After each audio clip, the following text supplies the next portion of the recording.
Fala, galerinha! Nessa videoaula, nós vamos relembrar algo que nós já aprendemos, que é como transformar uma fração em um número decimal. Eu vou te contar o segredo.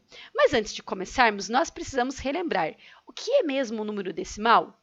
Olha, o número decimal é uma unidade, ou seja, 1, que foi dividido em 10, 100 ou 1000 partes, das quais nós precisamos só de algumas. Então, eu posso ter a unidade milhar, a centena, a dezena e a unidade, mas se eu precisar de algo menor que uma unidade, então eu pego o número 1, que é a unidade, e posso dividir em 10 partes. Mas se eu precisar de partes menores, eu posso dividir em 100 partes. Mas se eu precisar de uma parte muito menor, eu posso dividir em 1000 partes. Assim, eu consigo representar quantidades menores do que 1. Então, vamos continuar. Por isso, transformar uma fração com um denominador 10, 100 ou 1000 é muito simples, porque, naturalmente, o número 1 pode ser dividido em 10 partes. Nesse caso, ele se torna décimos.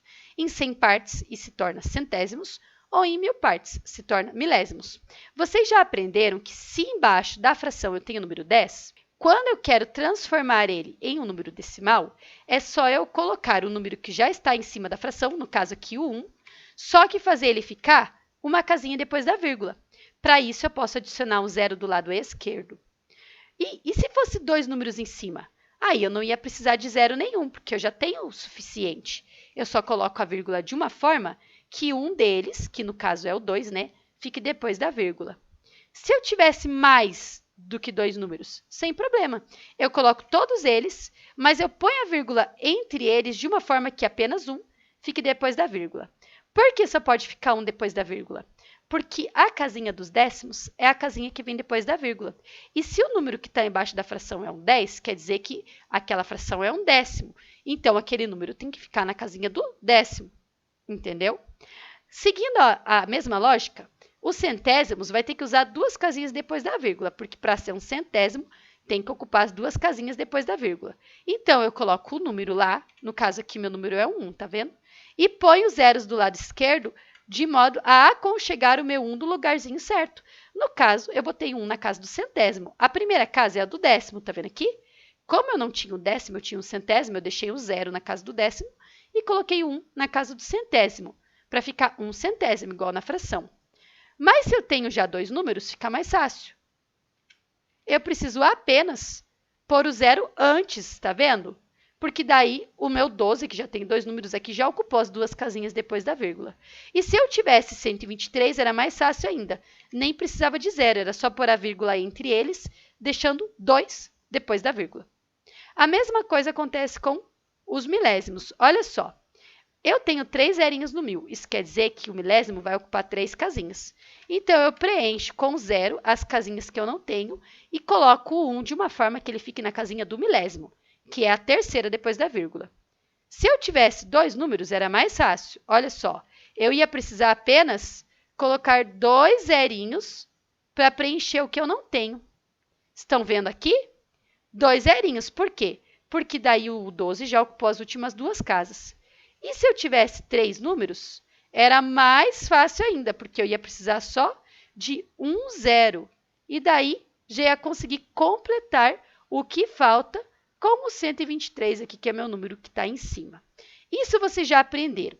Então, para dividir por 10, por 100 ou por 1000, basta acrescentar zeros, se for necessário, ou uma vírgula. Tá bem? Nesse caso aqui, eu precisei pôr um zero, ó, mas embaixo não, só precisei pôr a vírgula. Aqui, eu precisei pôr zero nos dois primeiros, embaixo só a vírgula. E no milésimo, eu precisei pôr zeros em todos, né? Porque precisava de muitas casinhas. Mas todos eles deram certo. O 10 só precisa de uma casinha depois da vírgula. Eu faço assim, ó. Quantos zeros tem no 10? Um zero. Então, só vai ter uma casinha depois da vírgula. Quantos zeros tem no 100? 2 zeros, então vai ter que ter duas casinhas depois da vírgula. Quantos zeros tem no 1000? 3 zeros, então vai ter que ter 3 casinhas depois da vírgula. Porque assim, eu consigo associar o número que eu estou transformando, né? A fração que eu estou transformando, na casinha correta que eu vou ter que deixar depois da vírgula. E daí, se eu precisar de mais casinhas, ó, que nem o 1 era muito pouco, precisava de 2. Coloco o 0 do lado esquerdo. Ó, o 12 era muito pouco para fazer as 3 casinhas, né? Depois da vírgula. Então, eu adicionei zeros do lado esquerdo. Só que nunca pode pôr o 0 do lado direito, assim. Não pode, porque daí muda o número. Só pode pôr 0 do lado esquerdo, ó, que nem tá aqui, tá bom? Agora, vamos seguir. Só que, às vezes, o livro pede para transformar uma fração em um número decimal e ela não tem o denominador 10, 100 ou 1000.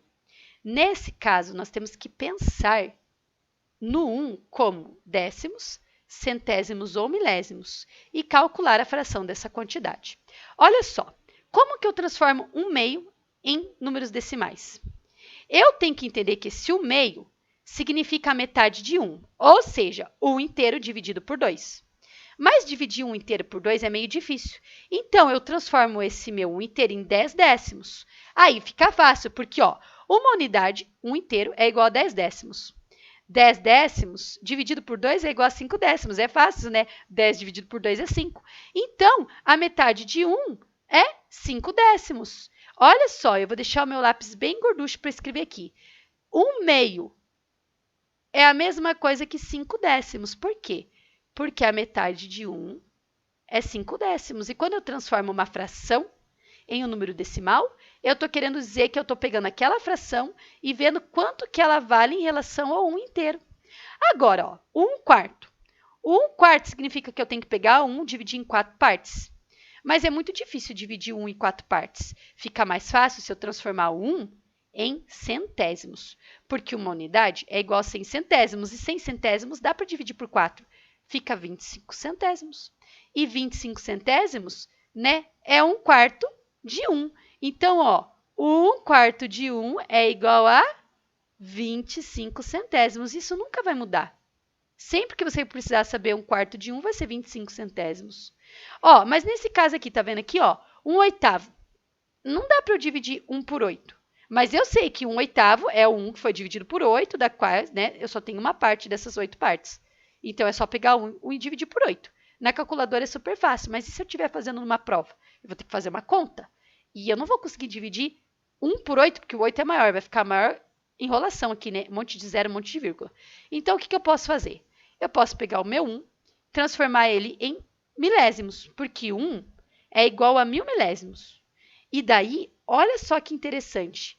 1000 milésimos dá para dividir por 8, dá 125 milésimos. Então, eu sei que se eu pegar o 1 e dividir por 8, vai dar 125 milésimos. Como o meu número de cima da fração era 1, não muda nada, né? Agora, se aqui em cima tivesse um 2, por exemplo, fosse 2 oitavos, aí eu tinha que pegar o 125 e multiplicar por 2. Entendeu? Se aqui fosse 3 quartos, eu ia ter que pegar o 25, que eu descobri quando eu dividi 1 por 4, e multiplicar por 3. Porque, na verdade, a única coisa que eu preciso fazer mesmo, quando eu quero saber quanto que é uma fração em forma decimal, é pegar o número 1, dividir pela parte de baixo daquela fração e multiplicar a resposta pela parte de cima, porque isso vai dar certo com qualquer fração, de qualquer denominador, de qualquer numerador. Então, a fração ela é uma parte de um inteiro. Se eu quero saber quanto que é aquela fração em forma de números, eu tenho que pegar o 1, porque a fração sempre está relacionada com o 1, dividir pelo denominador da fração e multiplicar pelo numerador. Bem, espero que vocês tenham lembrado como que a gente faz para transformar frações em números decimais. Vocês já aprenderam isso nas aulas. Agora a gente só relembrou. Agora você faz o próximo passo e coloca esses conhecimentos em prática. Ah, prof, mas estava muito difícil dividir 1 por 2. Transforma em 10. Aí você vai ter uma resposta em forma de décimos. Prof, estava muito difícil dividir 1 por 4. Transforma em 100. Você vai ter a resposta em centésimos. Ai, prof, mas estava muito difícil dividir 1 por 8. Transforme o teu 1 em milésimos. Você vai ter 1000 milésimos. Aí você divide 1000 por 8, que vai ficar fácil. E assim você descobre quanto que são meios e quartos e oitavos de 1. Aí não se esquece que sempre tem que multiplicar pelo de cima. Se o de cima for 1, não precisa, né? Porque todo número vezes 1 é o mesmo. Mas se aqui em cima tiver um 2, um 3 ou um 4, tem que multiplicar pelo de cima para saber o total, né, daquelas partes quanto que dá. Espero que você tenha lembrado como que é. Agora é a tua vez de colocar tudo isso em prática. Um beijo e tchau!